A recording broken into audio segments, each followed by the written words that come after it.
అరుణ్ గారు నమస్తే అండి. నమస్తే సార్. సార్ మేడం, మీ గురించి నేను కనీసం ఒక 1 మంత్ నుంచి అన్నా వేటాడుతా ఉన్నా అనమాట. మాట్లాడదాం మాట్లాడదామని. ఎలక్షన్ల ముందు నుంచి అనుకుంటా ఉన్నాం మాట్లాడదామని, కుదరలేదు. ఏం మేడం, అంటే ఎలా ఉంది ఇప్పుడు, మీకు ఆరోగ్యం ఎలా ఉందండి? అంతా ఓకేనా? పర్వాలేదు సార్. అంటే రికవర్ అవడానికి టైం పడుతుంది. బోన్స్ ఇష్యూ కాబట్టి టైం పట్టింది. బట్ ఐఎమ్ ఓకే అంటే. ఆ, ఓకే. యా, అంటే మీరు ఇంత ప్రాబ్లం ఉన్నా సరే అడగగానే ఇంటర్వ్యూ ఇచ్చినందుకు ఫస్ట్ థ్యాంక్ యూ అండి. డెఫినెట్గా, అండ్ వీ విష్ యూ అంటే ఇక్కడ స్పీడ్ సమస్య రికవరీ. ఏంటి అంటే నా స్పేస్ అట్లా కనిపిస్తాను. నా స్పేస్ నేను పని అనిపించింది అంతే. ఇంకా అదేలేండి. ఆటోమేటిక్ గా జనసేన అనేది ఎక్కేసింది రక్తంలో. అదొక ఎడిక్షన్ లాగా. అది పోదు ఇంకా. చేయలేం అంతే. ఏమి ఇంకా దాన్ని. అంతే అంటారా? కాకపోతే ఎలా చూస్తారండి అంటే, ఇప్పుడు మీరేమో నేను జనసేన కోసం ఇంత బాగా పోరాడుతున్నాను అంటే, నాకు జనసేనని కంప్లీట్గా అబ్జర్వ్ చేసుకున్నా అన్నారు.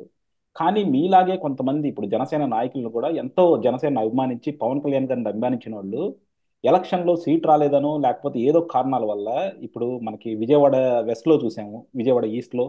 అలాగే మనకి దిలీప్ శంకర్ గారు, కళ్యాణ్ దిలీప్ శంకర్ గారు అసలు జనసేన ఎక్కడ కనబడినా సరే ఆయన ఓన్ చేసుకున్నంత ఎవరు ఓన్ చేసుకోవాలి. అలాంటి వాళ్ళు కూడా కరెక్ట్ క్రూషియల్ టైంలో పవన్ కళ్యాణ్ గారికి సపోర్ట్ చేయాల్సిన టైంలో వీళ్ళందరూ కూడా వెనక తగ్గటాన్ని ఎలా చూస్తారండి? అంటే ఇక్కడ మీకు ఒక విషయం చెప్తాను. చిన్న ఒక ఉపమానం లాంటిది అంతే. మన ముందు ఒక నాయకుడు నడుస్తున్నాడు. మనం ఒక ప్లేస్ కి రీచ్ అవ్వాలి. మనకు ఒక గోల్ ఉంటది. మన పర్సనల్ గోల్ మనకు ఒకటి ఉంటది. బట్ మనకు దారి తెలీదు. మనకు ఒక నాయకుడు నడుస్తూ సైన్యాన్ని వెనక నడిపిస్తూ ఒక దారి చూపిస్తున్నాడు. ఈ దారిలో రండి అని. ఆ దారిలో నడుస్తూ వెళ్తున్న క్రమంలో నడిపిస్తున్న నాయకుడి ఐడియాలజీ వెనకాల నడిచే వాళ్ళందరిలో ఉండాలని రూల్ ఏమీ లేదు. ఉమ్, వీళ్ళు ఏంటంటే వీళ్ళకి ఒక పర్సనల్ గోల్ ఉంది. ఆ దారిలో వెళుతూ వీళ్ళకి ఎక్కడైతే ఒక స్పేస్, వీళ్ళు అనుకున్న గోల్ రీచ్ అవ్వడానికి వీళ్ళ స్పేస్ దొరుకుతుందో ఆ స్పేస్ లోకి వాళ్ళు వెళ్ళిపోతున్నారు ఆటోమేటిక్ గా. నడుస్తున్న నాయకుడు మాత్రం సేమ్ తను ఎయిమ్ అయితే పెట్టుకున్నాడో ఆ ఎయిమ్ ప్రకారం వెళ్తున్నాడు. ఆయన వెనకాల ఆయన ఐడియాలజీతో మ్యాచ్ అయ్యి వెళ్ళేవాళ్ళు ఆయన వెనకాల వెళ్తానే ఉన్నారు. But personal ideology, personal goals ఉన్న వాళ్ళు మాత్రం కొంత దూరం ట్రావెల్ చేసి వాళ్ళకి ఒక ప్లాట్ఫామ్ కావాలి కాబట్టి అక్కడ దాకా ట్రావెల్ చేయడానికి జనసేన ఒక ప్లాట్ఫామ్ గా తీసుకొని వాళ్ళు ఎలివేట్ అయ్యి తర్వాత వాళ్ళ గోల్ అనేది వాళ్ళు రీచ్ అవడానికి ఒక ఛాన్స్ అనేది దొరికినప్పుడు ఆటోమేటిక్ గా దాన్ని తీసేసుకొని వెళ్ళిపోతున్నారు. వెళితే వెళ్ళారు, మాకు అబ్జెక్షన్ ఏమీ లేదు. వాళ్ళు వాళ్ళ పర్సనల్ డెవలప్మెంట్ ముఖ్యం అనుకున్నారు కాబట్టి లాంగ్ జర్నీ అనేది కళ్యాణ్ గారితో చేసేంత ఓపిక, సహనము వాళ్ళ దగ్గర లేదేమో. బహుశా వెళితే వెళ్ళొచ్చు, దాన్ని మేము తప్పు భావించం. వెళ్ళిన తర్వాత మాట్లాడుతున్నారు చూసారా, అది ఎలా అనిపిస్తుందంటే తల్లి పాలు తాగి రొమ్ము గుద్దే రకం అని చెప్పేసి తెలుగులో ఒక సామెత ఉంటుంది. అవును. అట్లా అనిపిస్తున్నారండి. అట్లాంటి వాళ్ళు రేపొద్దున పోయిన పార్టీలో కూడా ఎంతవరకు వాళ్ళకు ఉపయోగకరంగా ఉంటారనేది మనం చెప్పలేం. యా, అంటే ప్రజలు వాళ్ళని ఎలా నమ్ముతారనేది కూడా చెప్పలేం. యా, నాకు ఇందులో నిజంగా సర్ప్రైజ్ అనిపించింది ఏంటంటే కళ్యాణ్ దిలీప్ శంకర్ అండి. ఎందుకంటే ఆయన నాకు తెలిసి జనసేన కోసం పవన్ కళ్యాణ్ గారి తర్వాత లేకపోతే మీలాంటి కొంతమంది తర్వాత బయట నుంచి కూడా అంతే వర్క్ చేసిన ఆయన ఒకళ్ళు. ఎందుకంటే ఆయన మీద ఏదైనా మాట పడినా లేకపోతే జన సైనికులను ఏమైనా అన్నా సరే చాలా స్ట్రాంగ్ గా ఫోర్స్ చేస్తా ఉన్నారు.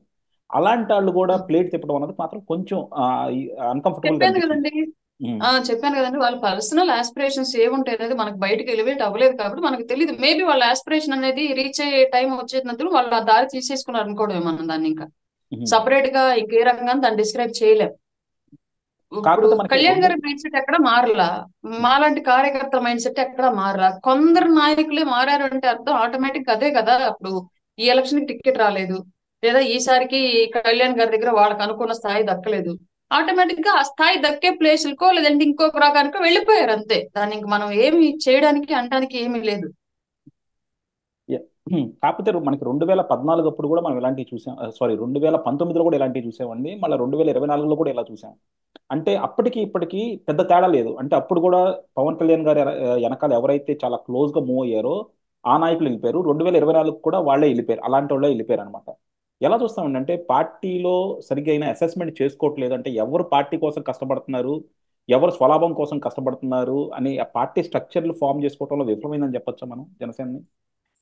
కళ్యాణ్ గారు ఇక్కడ పార్టీ స్ట్రక్చర్ లో విఫలం అవ్వలేదండి. తన చుట్టూ ఉంటున్నటువంటి కొంతమంది స్వార్థపరులను ఐడెంటిఫై చేసుకోవడంలో ఆయన విఫలం అవుతున్నారు ఇప్పటికి కూడా. అది జరగకూడదు. ఇక ముందైనా సార్ వాళ్ళని ఐడెంటిఫై చేసుకోవాలని చెప్పేసి మనస్ఫూర్తి కోరుకుంటున్నాను. ఇప్పుడు ఒకరికి ఒక బాధ్యత ఇస్తారండి. ఒక ప్లేస్ ఇచ్చేసి నువ్వు ఈ పని చేసేసి ఇంక నీ పని ఇది అని చెప్పేసి చెప్పినప్పుడు ఆ వ్యక్తి ఆ పనిని ఫుల్ఫిల్ గా చేయగలగాలి. ఒక చోట ఒక ఇన్ఛార్జ్ గానో లేదా ఇంకేదన్నా అధ్యక్షులు గానో ఇచ్చినప్పుడు వాళ్ళ బాధ్యతలు ఏంటి అక్కడ? గ్రామ స్థాయి నుంచి కమిటీలు వేయడం, మండల స్థాయి నుంచి కమిటీలు వేయడం, నియోజకవర్గ స్థాయి నుంచి కమిటీలు వేయడం, యూత్ కమిటీలు వేయడం, మహిళా కమిటీలు వేయడం, బూత్ కమిటీలు వేయడం, ఇదంతా అతని పని. కానీ ఎవ్వరు అది చేయలేదు. ప్రతిదీ కూడా కళ్యాణ్ గారి మీద డిపెండ్ అయ్యి మా కళ్యాణ్ గారే రావాలి, కళ్యాణ్ గారే చెప్పాలి, కళ్యాణ్ గారే చెయ్యాలి, ఇట్లా జరిగింది. కొన్ని చోట్ల ఏంటి అంటే అది కొంతమంది చేసుకున్నా సరే పై స్థాయిలో ఉన్నటువంటి కొంతమంది స్వార్థపరులు ఎవరైనా ఉంటే వాళ్ళు అది సక్సెస్ఫుల్ గా చేయనీయకుండా అడ్డుపడ్డారు. దానివల్ల కొంత ఆ పార్టీ సంస్థాగతంగా అన్ని ప్రాంతాల్లో నిర్మాణం అనేది జరగల. కొన్ని ప్రాంతాల్లో జరిగింది. వాళ్ళ ఎలక్షన్ లో ఆ రిజల్ట్ కూడా కనిపించింది మనకు. రేపు పొద్దున గెలుపు తర్వాత కూడా రిజల్ట్ కనిపించింది మనకు క్లియర్ గా. బట్ కొన్ని ప్రాంతాల్లో వెనకబడి ఉన్నాం. ఇప్పుడు మా జిల్లా ఉంది, మా జిల్లా లాంటి ప్రాంతాల్లో వెనకబడి ఉన్నాం. దీనికి కారణం అది ఇచ్చి బాధ్యత చెప్పిన వాళ్ళు బాధ్యతను ఫుల్ఫిల్ చేయలేదని చెప్పాలి. కళ్యాణ్ గారి ఫెయిల్యూర్ నేను ఒప్పుకోను. కళ్యాణ్ గారు 100% ఒక పార్టీని స్థాపించిన ఒక అధ్యక్షుడిగా ఎంత చేయాలో అంతకు మించి చేస్తున్నాడు. ఏ పార్టీ అధ్యక్షుడు పార్టీని నడపడం కోసం తను కష్టపడట్లా, పోయి పని చేయట్లా, తను పని చేయట్లా. బట్ అది పవన్ కళ్యాణ్ గారు ఒక్కళ్ళే పార్టీ నడపడం కోసం పని చేసి హైదరాబాద్ లో వివిధ దేశాల్లో వెళ్లి షూటింగ్లు చేసి రాత్రి పగలు నిద్ర మానుకొని ఫ్యామిలీని దూరంగా ఉండి సాక్రిఫైస్ చేసి కష్టపడి డబ్బులు తీసుకొచ్చి పార్టీకి పెట్టి వీళ్ళందరినీ పనిచేయమంటున్నాడు. వీళ్ళకి అప్పచెప్పిన బాధ్యతలు వీళ్ళు నిర్వర్తించడం లేదు కాబట్టి ఈ సమస్య వచ్చింది. అక్కడ సమస్య ఎక్కడ ఉంది అంటే కళ్యాణ్ గారు వీళ్ళని పూర్తిగా కమాండ్ చేసి పని చేయించుకోవాలి. అప్పచెప్పిన వాళ్ళు ఎవరైతే ఉన్నారో వాళ్ళ స్వార్థపరులు ఎంతమంది ఉన్నారో వాళ్ళని గమనించి పక్కన పెట్టి నిజంగా డెడికేటెడ్ గా పనిచేసే వాళ్ళకి అవకాశాలు కల్పించాలి. ఇదే సార్ మార్చుకోవాల్సిన అంశాలు గ్రౌండ్ రియాలిటీతో కంపేర్ చేస్తే. అంటే ఆ ఫీడ్బ్యాక్ ఇస్తున్నారండి? అంటే ఇప్పుడు అంటే మొన్నటి దాకంటే ఎలక్షన్స్ జరుగుతా ఉన్నాయి, ఇప్పుడు పోస్ట్ ఎలక్షన్స్, అసలు అంటే మీ జనసేన పార్టీలో ఆ ఫీడ్బ్యాక్ ఇచ్చే వెసులుబాటు ఉందా అసలు?